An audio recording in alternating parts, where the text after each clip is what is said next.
அன்பான நேயர்களுக்கு வணக்கம். ஆன்மீக எண்ணமும் எதையும் பெரிதாக மனதில் வைத்துக் கொள்ளாத தனுசு ராசி நேயர்களுக்கு இந்த மாதம் என்னென்ன நற்பலன்கள் என்பதை பார்ப்போம். முதலில் கோச்சாரத்தில் இருக்கும் கிரக நிலைகள்.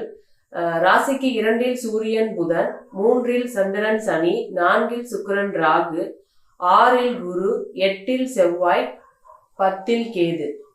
பாத்தீங்கன்னா தனுசு ராசி நேயர்களுக்கு ராசிக்கு அதிபதி 6ல் இருக்கிறதுனால நல்ல வேலையை கொடுப்பாருங்க.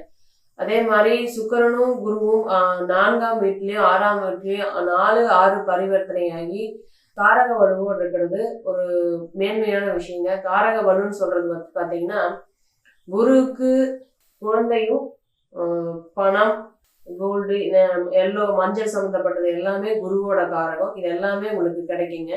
அதே மாதிரி சுக்கரனோடது பார்த்தீங்கன்னா காதல், வீடு, வாகனம், சொகுசு, இது எல்லாமே சுக்கரனோடதுங்க. இது ரெண்டுமே இந்த ராசிக்கு தனுசு ராசி நேயர்களுக்கு கிடைக்கிறதுக்கான வாய்ப்புகள் இருக்குங்க. 2ஆம் வீட்டுல சூரியனும் புதனும் குருவோட பார்வையில இருக்கிறதுனால அரசு சம்பந்தப்பட்ட தொழில இருக்கிறவங்க, தந்தையோட தொழில் செஞ்சுட்டு இருக்கிறவங்களுக்கு தன லாபம் இருக்கிறதுக்கான வாய்ப்புகளும், மார்க்கெட்டிங்கு, டீச்சிங்கு, பேங்கிங்கு இதுல ஒர்க் பண்றவங்களுக்கும் ஒரு ஹையர் போஸ்டோ சேலரி இன்க்ரிமெண்ட்டோ கிடைக்கிறதுக்கான வாய்ப்புகள் இந்த மாசம் இருக்குங்க. புதன் சம்மந்தப்பட்டதுல பாத்தீங்கன்னா ஐடியிலேருந்து எல்லாமே வருங்க. மோஸ்ட்லி புதன் தான் நிறைய இருக்கு. புதன் சம்மந்தப்பட்ட தொழில் அத்தனை பேர்த்துக்கும் தன லாபம் இருக்கிறதுக்கான வாய்ப்புகள் இருக்கு. 3, 6, 10, 11 இருக்கிற சனி வந்து பெரிய கெடுதல் எதுவும் பண்ண மாட்டாரு. அதனால கெடுதல் எதுவும் இல்லை. ஆனா என்னன்னு பாத்தீங்கன்னா காது வலி சிலருக்கு வந்து வந்து வந்து போறதுக்கான வாய்ப்புகள் இந்த மாசம் இருக்குங்க. இப்போ பாத்தீங்கன்னா 4ஆம் வீட்டுல சுக்கிரனும் ராகுவும் இருந்து 4ஆம் அதிபதியும் 6ஆம் அதிபதியும் பரிவர்த்தனையாகி இருக்கிறதுனால வீடு, வாகனம், லோன் போட்டு நல்ல பெருசா லாவிஷா வாங்குறதுக்கான வாய்ப்புகளை இந்த மாசத்துக்கு ஏற்படுத்தி கொடுப்பாருங்க. கொஞ்சம் ஜாஸ்தியா லோன் அப்ளை பண்ணிட்டோமோன்னு வருத்தப்படுற அளவுக்கு தான் இருக்கும். காரும் சரி, வீடும் சரி, எதுவா இருந்தாலும் கொஞ்சம் ஜாஸ்தியாவே வாங்குறதுக்கான இந்த மாசம் வாங்குறவங்களுக்கு அதுக்கான வாய்ப்புகள் வந்து அமையுங்க. அதே மாதிரி அம்மாவோட உறவு நிலைகள் வந்து பாத்தீங்கன்னா சுமூகமா இருக்கும், ஹாப்பியா இருக்கும். பெண்கள்னா அம்மா, அக்கா, தங்கச்சி, மனைவி, பெண் பிள்ளைகள் இவங்களெல்லாம் ஒரு நல்ல உறவு நிலையும் இருக்கும். இவங்களை பத்தி ஒரு பெருமையா நினைச்சு சொல்றதுக்கான எல்லா சூழ்நிலையும் இந்த மாசம் இருக்குதுங்க. 6ல ராசிக்கு அதிபதி குரு இருக்கிறதுனால ஏதாவது ஒரு கடனை கொடுப்பாருங்க கண்டிப்பா. கைமாத்தாவோ அல்லது வந்து லோன் ஏதாவது போட்டோ அந்த மாதிரி தான் கண்டிப்பா பண்ண வைப்பாரு. சில பேர் லோன் மூலியமா பிசினஸ் ஏதாவது ஸ்டார்ட் பண்ணலாம்னு நினைச்சிட்டு இருக்கிறவங்க இந்த மாசம் அதை நீங்க பண்ணலாம். பிசினஸ் வந்து பாத்தீங்கன்னா ஜாயின்ட்லயும் பண்ணலாம், தனியாவும் பண்ணலாம். எப்படியா இருந்தாலும் நீங்க பண்ணணும்னு நினைக்கிறவங்க இந்த மாசம் அதுக்கான வாய்ப்புகள் நல்லாவே இருக்குங்க. நீங்க பண்ணலாம். கூட்டு தொழில இருக்கிறவங்களுக்கும் நல்ல லாபம் இருக்கும். 7ஆம் அதிபதி புதன் பாத்தீங்கன்னா சுபத்துவமா இருக்கிறதுனால தாய்மாமன் பொண்ணையோ சொந்தக்கார பொண்ணையோ கல்யாணம் பண்றதுக்கான வாய்ப்புகள் இந்த தை மாசம் இருக்குதுங்க. எங்கேயோ தேடி இருப்போம், கடைசியா பாத்தீங்கன்னா மாமா பொண்ணோ இல்ல நம்ம வரன் பார்த்துருப்போம், அதை எங்கேயாவது சுத்தி சொந்தக்கார பண்ணோம் அப்படிதான் வந்து நிறைய பேருக்கு அந்த மாதிரி அமைப்புகள் இருக்குங்க. 2ஆம் வீட்டுல புதன் இருக்கிறதுனால குடும்பத்தை அமைச்சு கொடுப்பாரு.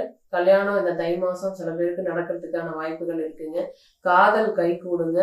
புதிய காதல் உருவாகிறதுக்கான வாய்ப்புகளும் இருக்குதுங்க.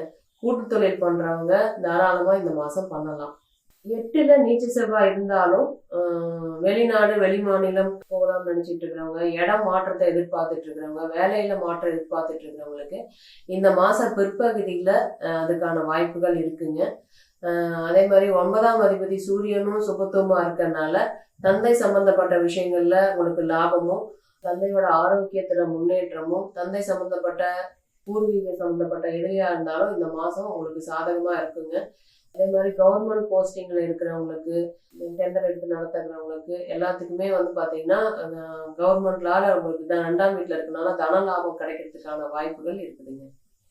10ல கேது இருக்காருங்க. கேது எப்பயுமே வளர்க்கும் கிரகம். எந்த வீட்டுல இருக்கோ அந்த வீட்டை வந்து வளர்க்கும். 10ஆம் வீடு வளரும். அதே மாதிரி சுக்கரனோட 7ஆம் பார்வையும் இருக்கு, குருவோட 5ஆம் பார்வையும் இருக்கு. இதுல பாத்தீங்கன்னா புதன் சம்பந்தப்பட்ட தொழில் இருக்கிறவங்களுக்கும் சரி, குரு சம்பந்தப்பட்ட தொழில் இருக்கிறவங்களுக்கும் சரி, சுக்கிரன் சம்பந்தப்பட்ட தொழில் இருக்கிறவங்களுக்கும் நல்ல ஒரு முன்னேற்றமும் நல்ல ஒரு லாபமும் இருக்குங்க. டெக்ஸ்டைல்ஸு, கார்மெண்ட்ஸு, துணிக்கடை, சின்னதா துணிக்கடை வச்சிருந்தா கூட அதுல, அதே மாதிரி குரு சம்பந்தப்பட்டது பாத்தீங்கன்னா நகைக்கடை, பூக்கடை, மஞ்சள் வியாபாரம், ஃபினான்ஸு, டீச்சிங்கு, பேங்கிங்கு, புதன் சம்மந்தப்பட்டது பார்த்தீங்கன்னா யூடியூப்பு, ஐடி, இதில் எல்லாமே இதில் வேலை செய்கிற அத்தனை சம்மந்தப்பட்ட இதுலேயும் வந்து பார்த்தீங்கன்னா 3மே சுபத்துவமாக இருக்குது. புதனும் சுபத்துவமாக இருக்குது. 10ஆம் வீட்டுக்கு குருவோட பார்வையும் இருக்குது, சுக்கிரனோட பார்வையும் இருக்கிறதுனால இது சம்மந்தப்பட்ட அத்தனை தொழிலில் இருக்கிறவங்களுக்கும் நல்லது ஒரு லாபமாகவும் முன்னேற்றமாகவும் இருக்குங்க.